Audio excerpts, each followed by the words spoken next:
3 minute में जमानत की व्याख्या। अगर कोई अरेस्ट हो जाता है तो सबसे पहले सब पूछते हैं, क्या उन्हें बेल मिलेगी? आज मैं भारत के नए बीएनएसएस 2023 के तहत जमानत को समझा रहा हूँ और यह पुराने सीआरपीसी 1973 से कैसे अलग है, एकदम आसान भाषा में, जल्दी से। सबसे पहले, जमानत क्या है? बीएनएसएस के तहत जमानत एक आरोपी या संदिग्ध व्यक्ति को हिरासत से रिहा करना है, कुछ शर्तों पर। आमतौर पर एक बॉन्ड या बेल बॉन्ड पर हस्ताक्षर करने के बाद। एक बॉन्ड आपकी व्यक्तिगत प्रतिज्ञा है, बिना सिक्योरिटी के।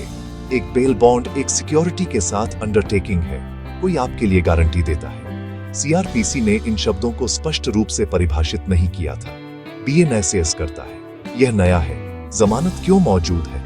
लक्ष्य सरल है, आपको अनावश्यक रूप से कैद किए बिना अदालत में उपस्थित होने के लिए। आप निर्दोष माने जाते हैं जब तक दोषी साबित न हो जाए, और जमानत व्यक्तिगत स्वतंत्रता की रक्षा करती है। आप शायद जमानत सुनेंगे, वह मूल रूप से एक बेल बॉन्ड है, पैसे से समर्थित आश्वासन।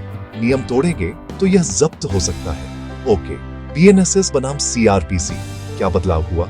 एक, अंडर ट्रायल कैदी, धारा 469 बीएनएसएस, सीआरपीसी 486 जैसा, लेकिन बड़े बदलावों के साथ। पहली बार अपराध करने वालों को अधिकतम संभावित सजा का 1/3 हिरासत पूरी करने पर रिहाई मिल सकती है।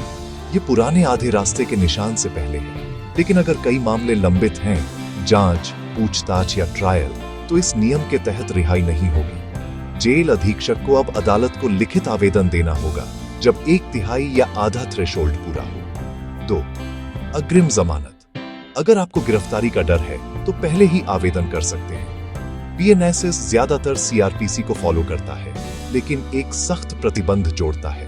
अगर आप 18 साल से कम उम्र की महिला के गैंग रेप के आरोपी हैं, तो अग्रिम जमानत नहीं मिलेगी। सीआरपीसी में थ्रेशोल्ड कम था, बीएनएसएस इसे 18 साल से कम तक बढ़ाता है।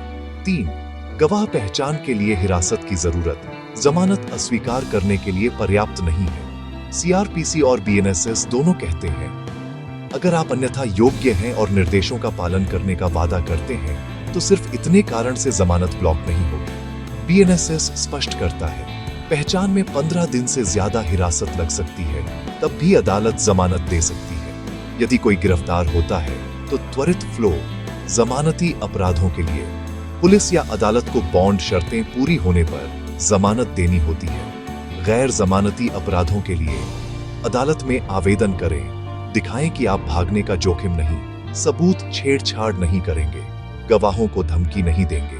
अग्रिम जमानत के लिए कारणों के साथ जल्दी आवेदन करें। बीएनएसएस अपवाद याद रखें। अंडर ट्रायलों के लिए हिरासत समय ट्रैक करें।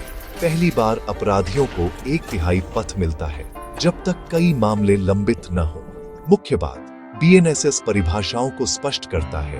पहली बार अंडर ट्रायलों के लिए राहत तेज करता है, कई मामलों में नियम सख्त करता है, और गंभीर यौन अपराधों में अग्रिम जमानत को सीमित करता है। जमानत स्वतंत्रता के बारे में है, जवाबदेही के साथ। इसका सही उपयोग करें, शर्तों का पालन करें और अदालत में उपस्थित हों। अगर इससे मदद मिली तो लाइक करें, किसी जरूरतमंद के साथ शेयर करें और अपने सवाल नीचे ड्रॉप करें। जानकारी पूर्ण रहें, सुरक्षित रहें। बॉन्ड, व्यक्तिगत प्रतिज्ञा, बिना सिक्योरिटी।